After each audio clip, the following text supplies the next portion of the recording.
Prime Time with Ashish Shukla, sponsored by Jabalpur Hospital and Research Center, Russell Chowk Jabalpur. Yash Bharat prime time में आशीष शुक्ला में आज एक हम बहुत अच्छे विषय पे बात करने आईपीएस अधिकारी मनोहर वर्मा जी के साथ आए हैं, क्योंकि युवा वर्ग अपने जीवन का निर्धारण करने के लिए 10वीं क्लास के बाद वो डिसाइड करता है कि उसको किस क्षेत्र में जाना है। पर जो सामाजिक सरोकार है या अपना सनातन धर्म है, उसमें ग्रह नक्षत्रों का काफ़ी महत्वपूर्ण योगदान रहता है। ऐसे में मन में ये बात आई कि अपन युवा वर्ग जब अपने 10वीं क्लास के बाद अध्ययन की तरफ बढ़ता है तो उसको अपनी कुंडली को देख के बढ़ना चाहिए, उसमें क्या कैसा है जिससे कि वो अपनी सफलता सुनिश्चित कर सके। तो आदरणीय मनोहर वर्मा जी से मैं सीधे रूबरू हो रहा हूँ। वर्मा जी नमस्कार। आपका एक सवाल है कि युवा वर्ग 10वीं क्लास तक के बाद अपना दिशा और अपने जीवन की दशा सुधारने के लिए हर संभव प्रयास कर, उसमें ग्रह नक्षत्रों का कैसा रोल है और उसमें कैसे युवा इस कुंडली के उपयोग से अपना जीवन सार्थक बना सकते हैं। नमस्कार आशीष जी और सभी दर्शकों को मेरा हार्दिक नमस्कार। आशीष जी, ये एक बहुत ही प्रासंगिक विषय है और लगभग हर व्यक्ति इस विषय में जानना चाहता है। सबसे पहली बात तो यही होती कि अगर अध्ययनरत हमारे युवा हैं जो अभी पढ़ाई कर रहे हैं, तो सबसे पहले तो ये होता है कि किस क्षेत्र में वो अध्ययन करें, और किस क्षेत्र में अध्ययन करने के बाद में फिर अगला प्रश्न ये होता है कि भाई अध्ययन करने के बाद में हमारा कर्म क्षेत्र क्या रहने वाला है, हम किस क्षेत्र में काम करेंगे। कई बार ऐसा भी होता है कि हमारा जो अध्ययन हमने जिस क्षेत्र में किया होता है तो हमारा कर्म क्षेत्र जो है वो कभी कभी पूरी तरह से अलग होता है।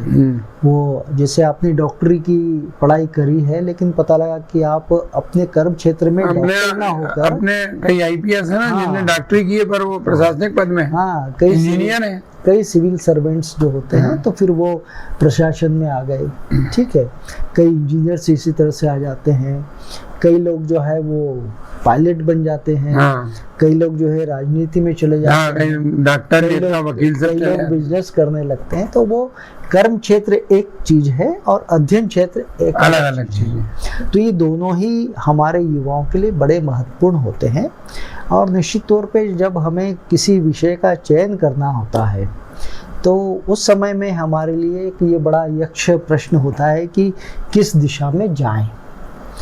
आपने आमतौर पर देखा होगा कि पेरेंट्स की कुछ इच्छा होती है कि मेरे बच्चे को मैं ये बनाना चाहता हूँ, और बच्चे जो होते हैं वो उनका भी अपना कुछ एक अलग इंटरेस्ट होता है कि मेरे को ये विषय अच्छा लगता है, मेरे को ये पढ़ना है।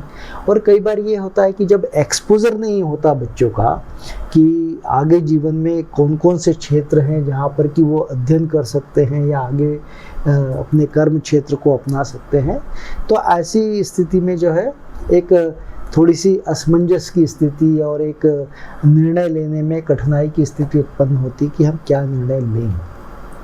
तो ऐसे में आपकी जो कुंडली है वो एक दिशा दिखाने का काम करती है। तो 10वीं छात्र के बच्चे की कुंडली दिखाना चाहिए? हाँ, क्यों नहीं दिखाना चाहिए, क्यों नहीं दिखाना चाहिए। देखिए क्या होता है ना, कुंडली जो है एक योग बताती है कि हाँ ये दिशा जो है ये आपके लिए क्या ध्यान रखना चाहिए इस कुंडली में।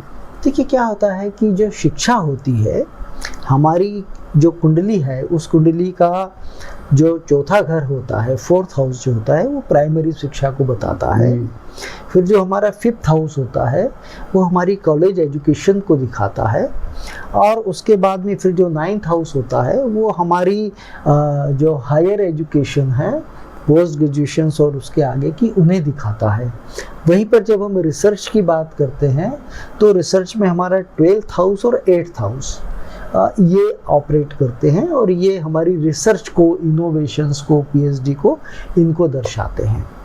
तो जब भी हमें किसी विषय में निर्णय लेना है तो अगर हम कुंडली देखेंगे तो हमारी कुंडली में जो हमारा 5th हाउस है बेसिकली, क्योंकि सब्जेक्ट सिलेक्शन का जो प्रश्न है वहीं उपस्थित होता है, तो जो हमारा 5म हाउस होता है कुंडली का, वो 5म हाउस का स्वामी कौन है, वो स्वामी किस नक्षत्र में बैठा हुआ है, मतलब उसका नक्षत्र लॉर्ड कौन है, और उनकी कुंडली में क्या स्थिति है, पांचवें घर के स्वामी की स्थिति कहाँ है, पांचवें घर का स्वामी जिस नक्षत्र में बैठा है वो नक्षत्र स्वामी कहाँ बैठा है, पांचवें घर में कौन सी राशि आ रही है। राशियां आप और हम सभी जानते हैं कि 12 राशियां होती हैं, तो राशि कौन सी आ रही है और जहाँ पर उसका स्वामी और नक्षत्र का स्वामी बैठा है वो किन राशियों में जा रहे हैं। इतनी चीज़ों को देखने के बाद ये समझ में आता है कि आप टेक्निकल क्षेत्र में जाओगे या आप नॉन टेक्निकल क्षेत्र में जाओगे। ये जो फिल्मी दुनिया में जाते हैं सब चीज कुंडली का रहता है। हाँ, निश्चित तौर पे देखिए कर्म क्षेत्र जो है, हम निश्चित तौर पे अगले एपिसोड में कर्म क्षेत्रों पर भी बात करेंगे, अलग अलग कर्म क्षेत्रों में, क्योंकि हर क्षेत्र के लिए अलग अलग कॉम्बिनेशंस होते हैं। तो जैसे हमें पहले शिक्षा की बात करनी है कि हम कौन सा विषय लें, किस दिशा में जाएं। तो यदि आपकी कुंडली में ये जो मैंने आपको बताया कि 5th हाउस का लॉर्ड, 5th हाउस की राशि, 5th हाउस के लॉर्ड का नक्षत्र स्वामी, 5th हाउस का नक्षत्र स्वामी, ये कौन से प्लेनेट हैं और ये किन राशियों में बैठे हैं, उससे ये पहले तो मोटा मोटा तय हो जाता है कि आप टेक्निकल क्षेत्र में जाओगे या नॉन टेक्निकल में जाओगे या सेमी टेक्निकल में जाओगे। हमारे जो शनि और मंगल प्लैनेट्स हैं, यदि ये शनि और मंगल इनमें कहीं भी कनेक्ट होते हैं, जितने मैंने आपको बताए, तो वो इंडिकेट करते हैं कि आप टेक्निकल एजुकेशन में जाओगे। ठीक है, और अगर ये दोनों कहीं पर भी कनेक्ट नहीं हो रहे हैं तो फिर लगता है कि आप नॉन टेक्निकल क्षेत्र में जाओगे।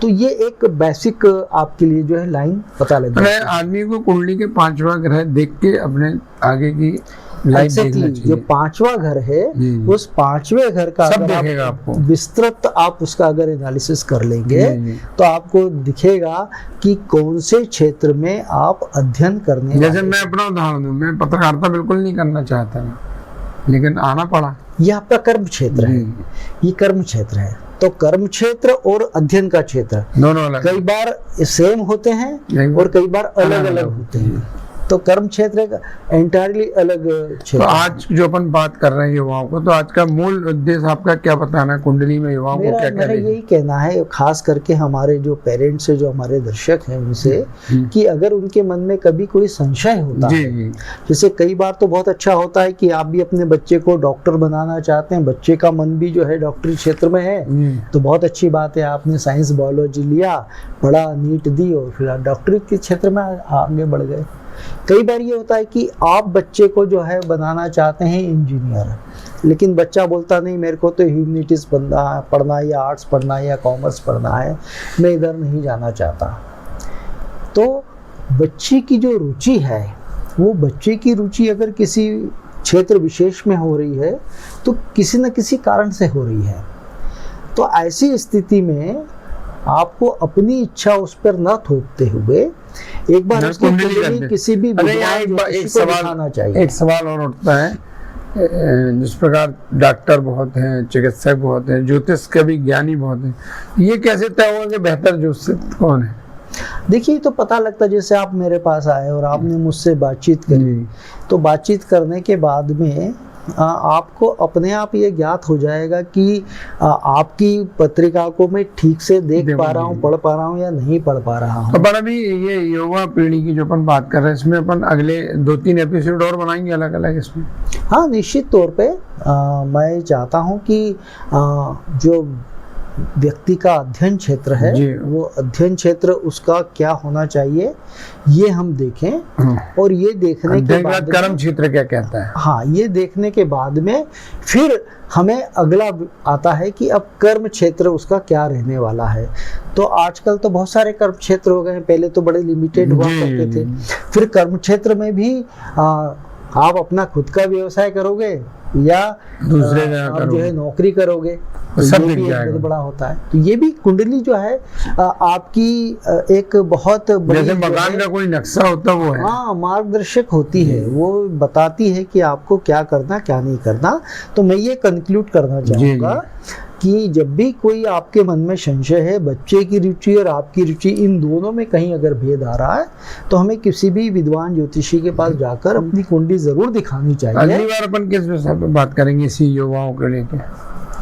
अपन इसमें एक बार अध्ययन करने के बाद जब व्यक्ति कर्म क्षेत्र में उसकी आना बात चाहता है, तो कर्म क्षेत्र कैसे देखा जाता है, इस विषय पर अपन बात करेंगे। ये थे हमारे साथ मनोहर वर्मा जी। अब आप देख रहे हैं कि हम लोग युवा पीढ़ी को ज्योतिष के साथ कैसा तालमेल कर रहे हैं, जिसमें आप सबका भविष्य अच्छा रहे, आप जिस लिए बने उस तरफ आगे बढ़े, ये हमारा प्रयास है। अगली बार हम फिर कर्म क्षेत्र को लेकर आपसे बात करेंगे। तब तक के लिए नमस्कार। Prime time with Ashish Shukla, sponsored by Jabalpur hospital and research centre, Russell Chowk, Jabalpur.